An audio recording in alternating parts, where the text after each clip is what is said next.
healthy would you say you were when you were diagnosed with Parkinson's? Yeah, I felt as though I was fine, except I went to the doctor to be checked for a little tremor that I developed in my right hand and feeling a bit flat.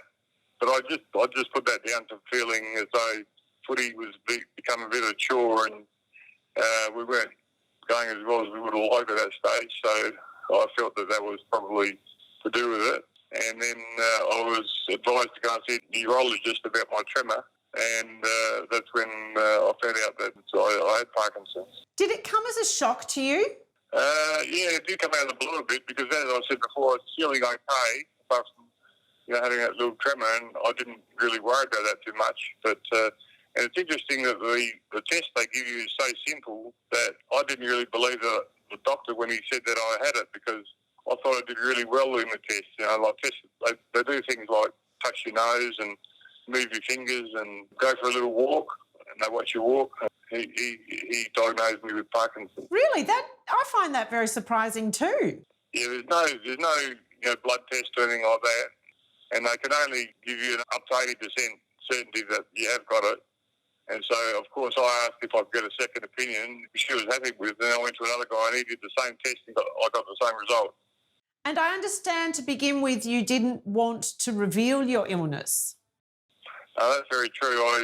Like a lot of people who get diagnosed with Parkinson's, I guess they'd like to sort of suffer in silence and push through it the best way they can. And we kept it as a secret for a while, but after a while we had to release it. And once I came clean with it, I felt quite liberated in that I could do something for the cause. I was previously only thinking of myself, but once I got out there, I thought, well, I can do something here that might help everyone who's been afflicted by the condition. And also, someone like Neil Daniher, who's put himself out there in a very public way for MND, made my situation seem insignificant almost compared to his. In 2019, you had surgery called Deep Brain Stimulation. How would you describe that surgery? Fairly brutal.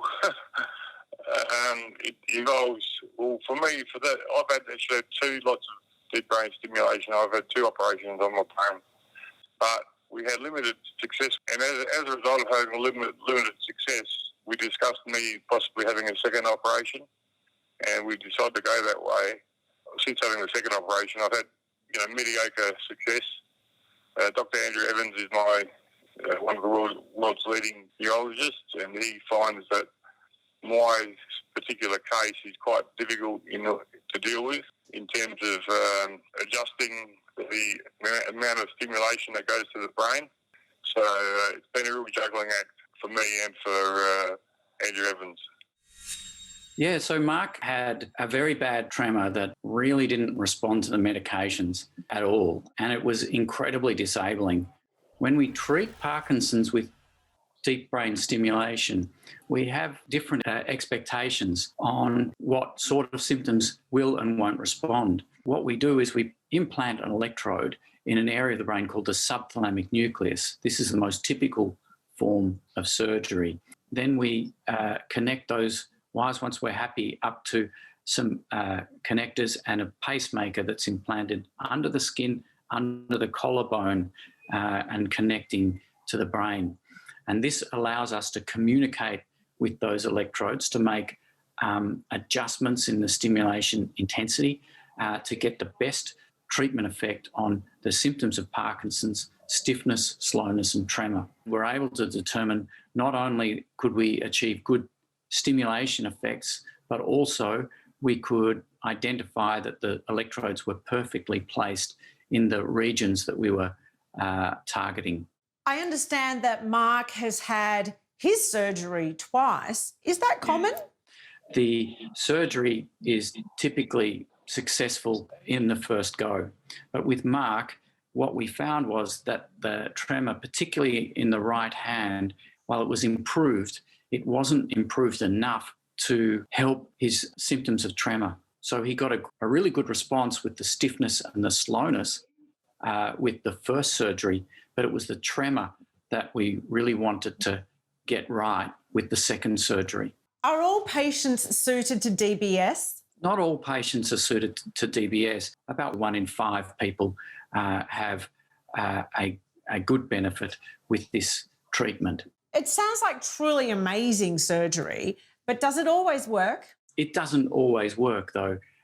Sometimes you do miss the targeting. That happens rarely.